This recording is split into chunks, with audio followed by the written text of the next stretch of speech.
debate, y es un debate económico. Se viene la fecha del aguinaldo y estás pensando seguramente, ¿qué voy a hacer con el aguinaldo? ¿Lo voy a destinar a algo? ¿Voy a pensarlo en ese momento? ¿Tengo que pagar una deuda? Y muchas veces, al no tener una planificación, a los 3 días te preguntas, ¿y dónde se me fue el aguinaldo? Bueno, de eso vamos a hablar con Celeste Sánchez, que ella es especialista en economía familiar. Celeste, ¿cómo estás? Muy buenas tardes. Hola Paula, ¿cómo estás? Buenas tardes. Te habrás escuchado, ¿no? Habrás escuchado esta pregunta muchas Sí, veces. No sé qué me pasó con el aguinaldo, pero ¿lo cobraste? Sí, lo cobré. Pero bueno, se me fue rápidamente. ¿Cómo podemos sí. utilizar bien ese aguinaldo que cobramos? Obviamente, si tenés una deuda, va a parar esa deuda, pero quizás estás pensando en utilizarlo para algo puntualmente. ¿Está bueno tener como un objetivo de gasto?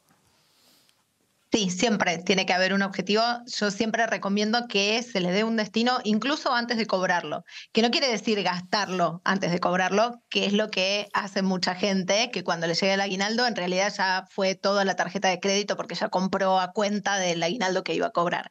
Lo que sí hay que hacer es ver qué es lo que se va a hacer con esa plata, porque si no le das un destino y ni bien llega a tu cuenta, ni bien te depositan el aguinaldo, ves qué es lo que querés hacer y le das ese destino que habías pensado. Si lo dejas unos días en tu cuenta, primero que va a empezar a perder valor, obviamente, lamentablemente es así, todos lo sabemos, pero aparte corres el riesgo de gastártelo en cosas que en realidad no tenías planificadas. Entonces, por eso siempre hay que pensar, antes de cobrarlo, empezar desde ahora a pensar qué es lo que se puede hacer con ese dinero extra que llega en este momento del año. ¿Sirve de algo decir, bueno, no, lo junto después con una parte del mes de enero, con este nivel de inflación y de pérdida de poder adquisitivo? ¿Tiene sentido? Sí, pero siempre y cuando le hagas algo como para resguardar el valor de ese dinero que tenés ahora. Por ejemplo, que vaya a un fondo común de inversión, que es lo más fácil, lo que todos Ujú. tenemos a la mano en todos, o sea, cada Billeteras persona que tiene una virtuales, cuenta bancaria, podría claro, ser. a través de billeteras virtuales o a través de entidades bancarias Ujú. tradicionales, digamos.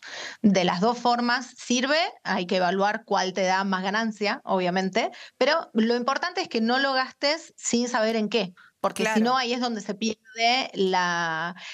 digamos, el beneficio que se puede tener a esta altura del año y que habiendo tanta gente trabajando informalmente, tantos emprendedores, tanta gente que no cobra aguinaldo, realmente sería un desperdicio que quienes sí tienen la oportunidad de cobrarlo no hagan nada positivo con ese dinero y después dentro de 3 días, una semana o el tiempo que sea, se pregunten en qué se les Claro. fue. ¿Se resguarda más el dinero en esos fondos de inversión que vos mencionás o en un plazo fijo?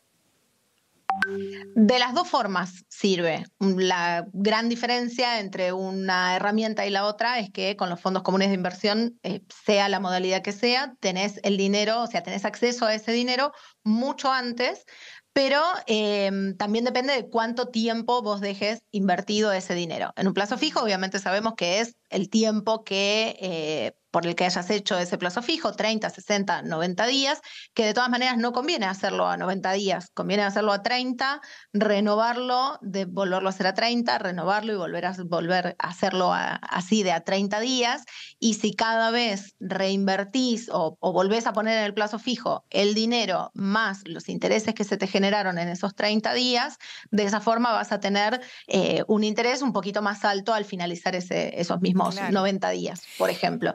Pero lo importante es hacer Sí. algo más allá de qué. Ajá. Para que no pierda el valor, digamos, que no se vaya perdiendo Exacto. tanto durante el mes Sí. el valor. Si yo te pregunto, Celeste, a ver, algunos tips a tener en cuenta en el momento de una planificación económica para una persona que obviamente no es lo mismo para un emprendedor o para una persona que trabaja de manera no registrada, pero aquellos que saben cuánto van a estar cobrando durante los meses siguientes.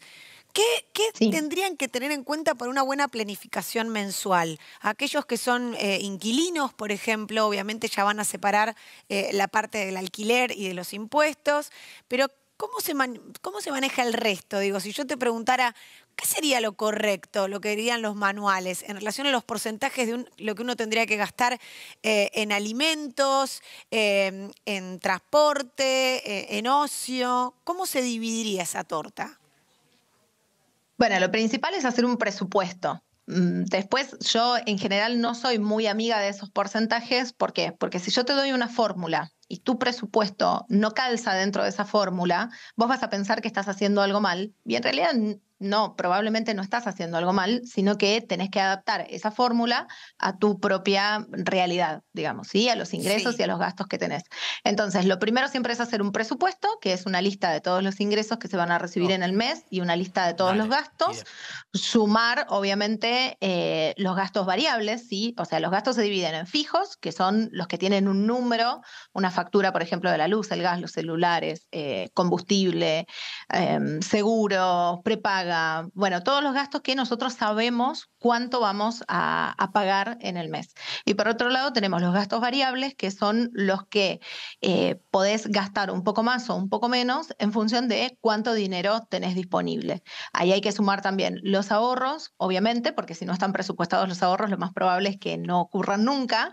Y así como decíamos al principio del aguinaldo, si no presupuestaste ahorrar o invertir o algo y destinaste ese dinero al principio del mes cuando cobraste el sueldo, después te va a pasar lo mismo. Se te va a pasar todo el Ujú. mes y vas a decir, pero si yo sabía que me iba a sobrar plata, ¿por qué no me sobró? ¿En qué se me fue? Y probablemente no puedas ver bien en qué se te fue porque si no te habías tomado primero el trabajo de anotar los gastos y analizar en qué gastabas, va a ser difícil que puedas rastrear en qué se te fue. Por eso, el primer paso para ordenar es hacer un presupuesto que esté escrito en algún lado, que esté escrito a mano o que esté en una aplicación o en Sí, un sí, Excel o aunque sea en visualizarlo, un ¿no? blog de Verlo. notas. Claro, verlo, porque eso es lo que hace tomar real conciencia de cuánto estamos gastando y qué cosas podemos bajar, porque a veces no es solamente un tema de lo que aumentan las cosas, que obviamente sabemos que aumentan, y lo que ganamos, que sabemos que no aumenta al ritmo de lo que aumenta el costo de vida, pero a veces haciendo algunos ajustes chicos, como dejando de gastar en cosas que en realidad no tenían tanta importancia, dándole prioridad al ahorro y a las inversiones al principio del mes para asegurarse de que realmente eso pase, eso hace una diferencia ya Ujú. desde el primer mes. No usar tanto la tarjeta de crédito, usar más, si bien es algo que obviamente está súper popularizado, que con la tarjeta de crédito y las cuotas y todo le ganás a la inflación, es verdad eso, pero también es verdad que hay mucha gente que pierde el control pagando con tarjeta de Claro. crédito. No sabe cuánto está pagando y después te encontrás con que se te va la mitad del sueldo o más, o la mitad del aguinaldo o el aguinaldo completo en pagar una deuda de tarjeta de crédito que es carísima, es la más cara de todas en este momento. A tener en cuenta entonces todos los datos que nos da Celeste. Muchísimas gracias. Gracias, hasta luego.